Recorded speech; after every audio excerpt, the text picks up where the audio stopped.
여러분, 혹시 이런 경험 있으신가요? 회사에서 엄청난 실력을 인정받아 최고 연봉을 받는 동료가 있는데 막상 그 사람의 실제 성과를 보면 저 연봉이 맞나 싶은 순간 말이에요. 지금 여자 프로배구에서 정확히 그 일이 벌어지고 있어요. 8억 2,500만 원. 이게 뭔 금액인지 아시나요? 지금까지 여자 프로배구 선수 한 명이 받을 수 있었던 최고 연봉이에요.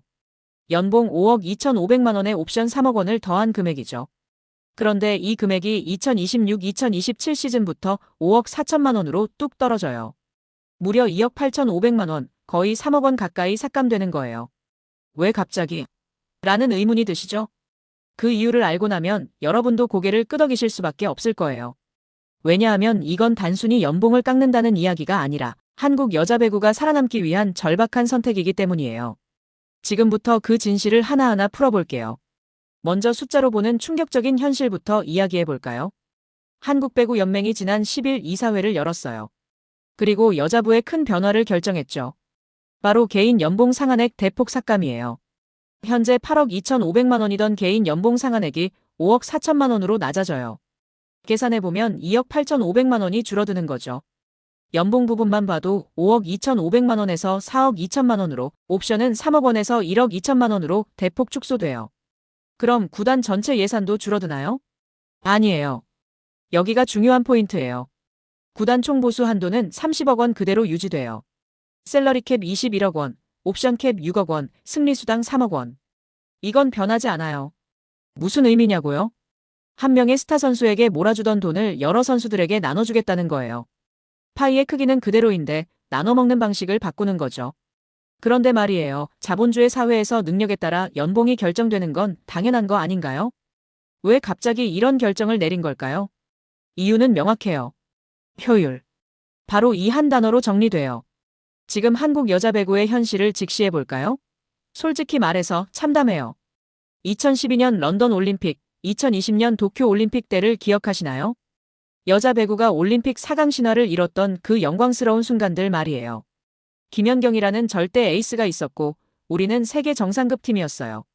하지만 지금은요? 올해 국제배구연맹 발리볼 네이션스 리그에서 1승 11패. 말 그대로 참패했어요. 그리고 결국 리그 잔류에도 실패했죠.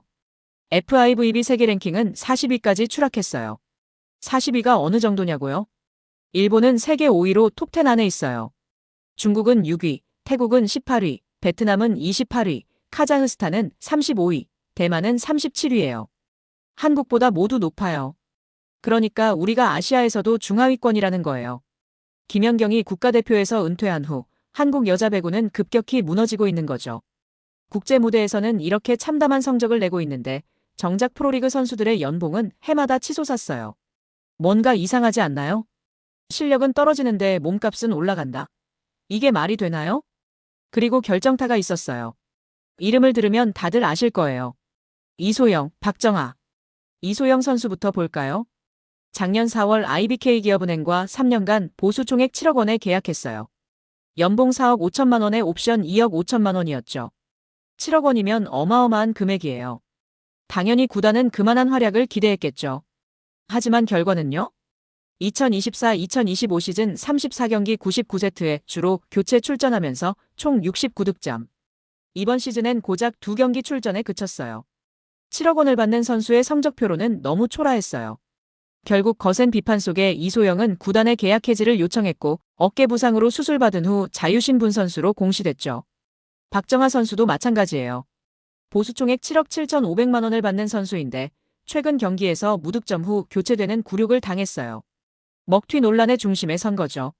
그리고 보수총액 8억 원을 받는 연봉 퀸 양효진 선수와 강소희 선수도 몸값 대비 성과가 낮다는 평가를 받고 있어요. 구단 입장에서 생각해보세요. 한 선수에게 7억, 8억을 쏟아붓는데 그만한 성과가 안 나온다면 그 돈으로 다른 선수 2-3명을 키울 수 있는데 말이에요. 한 구단 관계자의 말이 핵심을 찌릅니다. 외국인 거포에 대한 의존도가 높은 상황에서 국내 에이스 선수 한 명에게 고액을 몰아주는 비정상적인 구조를 바꾸자는 의견이 많았다. 특히 최근 고액 연봉 선수들이 제 역할을 못한 점도 개선 필요성의 원인을 제공했다. 여기서 비정상적인 구조라는 표현에 주목해야 해요.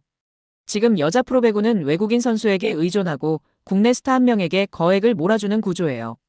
나머지 선수들은 상대적으로 저평가받고 있죠. 이게 과연 팀 스포츠인 배구에서 맞는 구조일까요? 한 명의 스타가 아니라 팀 전체의 경쟁력을 높여야 하는 게 아닐까요? 이번 결정의 핵심은 이거예요. 돈의 총량은 그대로지만 분배 방식을 바꾸겠다. 구단 총보수 30억 원은 그대로 유지돼요. 하지만 한 명에게 8억을 주는 대신 여러 선수들에게 골고루 나눠주겠다는 거죠. 생각해보세요. 8억 받는 선수 한 명보다 3억 받는 실력 있는 선수 두세 명이 팀 전체에 더 도움이 되지 않을까요? 저연봉에 시달리던 젊은 선수들에게 더 많은 기회와 보상이 돌아간다면 리그 전체의 경쟁력이 올라가지 않을까요? 이건 단순히 연봉을 깎는 이야기가 아니에요. 한국 여자 배구가 살아남기 위한 더 건강한 생태계를 만들기 위한 선택이에요. 물론 논란은 있을 거예요. 능력 있는 선수가 정당한 대우를 못 받는 거 아니냐는 비판도 나올 수 있죠. 하지만 지금 한국 여자 배구의 현실을 봐야 해요. 세계 랭킹 42, 발리볼 네이션스 리그 1승 11패, 리그 잔류 실패. 이 상황에서 개인의 높은 연봉을 정당화할 수 있을까요? 국제 무대에서 경쟁력을 잃은 상황에서 과연 그 몸값이 적정한 것이었을까요?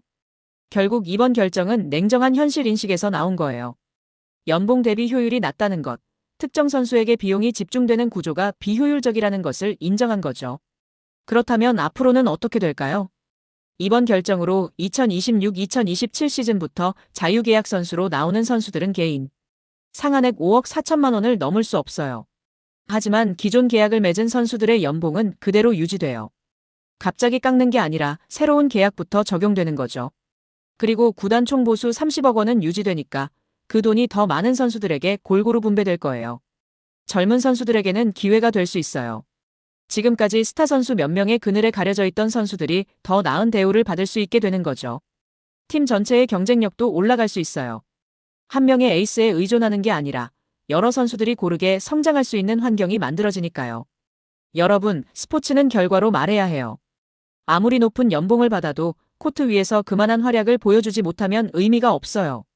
한국 여자 배구가 다시 강해지려면 건강한 생태계가 필요해요.